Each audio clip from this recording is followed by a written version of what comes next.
Hello, all my dear Aquarian friends. You know, I'm partial to Aquarius because it rules astrology. Um, and over the years, I have watched my Aquarian friends and marvel at them because they are so far ahead of their time. Um, so it's my pleasure to go over your forecast with you. Before I do, I want to encourage you to check out my new website, MaxineTaylor.com, same address. Um, I am offering uh, the different combinations of different readings that I do, different offerings. And the big thing that I'm doing is training people uh, to share my Secrets from the Womb book, uh, the technique that God gave me. And as I'm training them, they're lifting the planet. If you would like to be one of them, go to my website, check it out, and then give me a call or shoot me an email and we'll talk. All right, now let's talk about you. This is a beautiful forecast. Um, okay, I'm going to start over here with Mars. Mars is traditionally the planet of war. It's the first,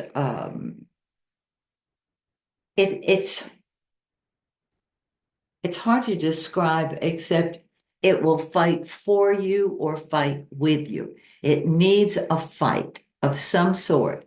Now, it doesn't have to be war, a disagreement or something that is exciting.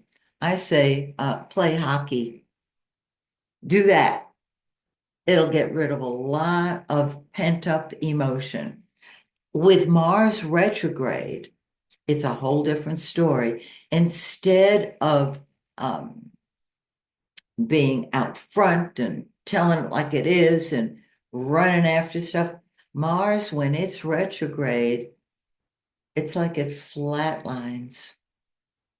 It's like a raft floating in the middle of a swimming pool.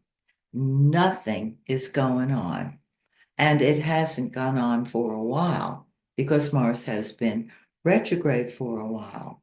So next month, February, Mars goes direct. So does Jupiter, but I'm getting to that next. And so Mars says, I will fight for you later. I will take up your cause next month. Mars still puts is what it wants, it puts first. It's in your seventh house of partnership. And so you're wanting to spend time with a partner if you have one, or even if you don't, you might want one. But you put other people first, which is a beautiful thing. Except with Mars in the seventh, although you put the other people, the important people in your life first, it's retrograde. So you may not be able to do as much to help them as you would like. It will back up into the sixth house of work, health, and service. And so there can be some health issue that you want to revisit and work on again. It can be a task, a job of some sort that once again you want to revisit and see how it's going. Remember, Mars will go direct next month. Now, let's talk about Jupiter, the greater benefic. It is Jupiter is jovial. It's truth, it's honesty, it's laughter, it's fun, and it's in the fifth house of fun and games, fifth house of children, fifth house of pets, fifth house of playing, but it's retrograde.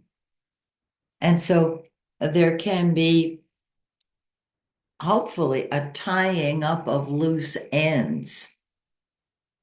However, Jupiter will really come alive after it goes direct and sits in this beautiful fifth house. Then you'll be able to enjoy yourself more. Your children will be more enjoyable to you. They'll be happier. You get the drift. Okay, let's keep on going here. Mercury is the dark blue planet. That's what you think about and talk about. It's in your 11th house. That's the house that you guys rule in the natural zodiac. And so your humanitarian side is really strong. This is also group activities, friendship activities. So express your ideas. You've been doing it since last month. And on the 8th, Mercury moves into your 12th house of the spirit plane. And so you pull back, you retreat, you get your ducks in a row.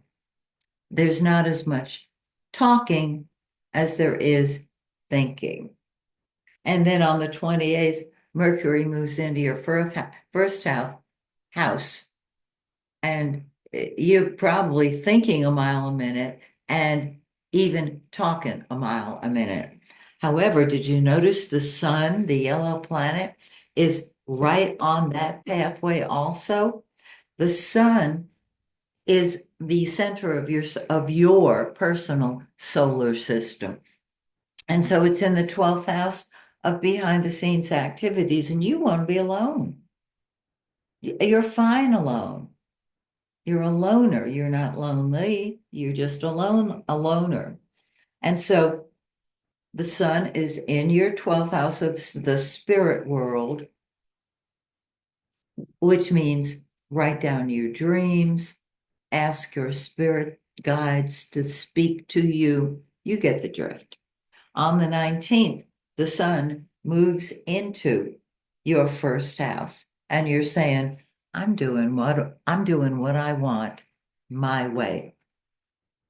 Yay! Awesome.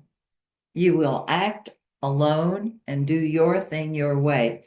When Mercury goes direct next month in February, that's when you'll put other people first successfully. Venus is pink, and it's been in your first house. That's love. And you're able to love yourself. You're able to fix your hair and adorn yourself and make yourself pretty much. You're thinking lovingly and on the highest level. You love you. And that is exactly what you want, what everybody wants. Because if you love you, you love everybody. Now, on the 3rd, which is tomorrow, Venus moves into your second house. Venus rules your second house in the natural zodiac. Venus is money, it's music, it's beauty. And so your money is coming in. Isn't that great? And it's going to stay in that second house all month. Can you stand it? I love it. All right. On the 13th, we have a full moon. It's in 24 Cancer. It's in the 6th house of work, health, and service. Okay. And so, what's going on here is that your job is coming to a head. I know Mars is retrograde, but the full moon brings it to life. This is very positive. And on the full moon, everything comes to a head. 2 weeks later, we have the dark of the moon, followed immediately by a new moon in 9 Aquarius. It's on the 29th. And this stirs up that beautiful first house that has you saying, I'm doing what I want, when I want, how I want, because I can. You rock. You always do. So that's what I've got to share. Please join me next month. That would be February. When once again, I share your personal horoscope. And until then, may the stars shine brightly on you and yours. Bye for now.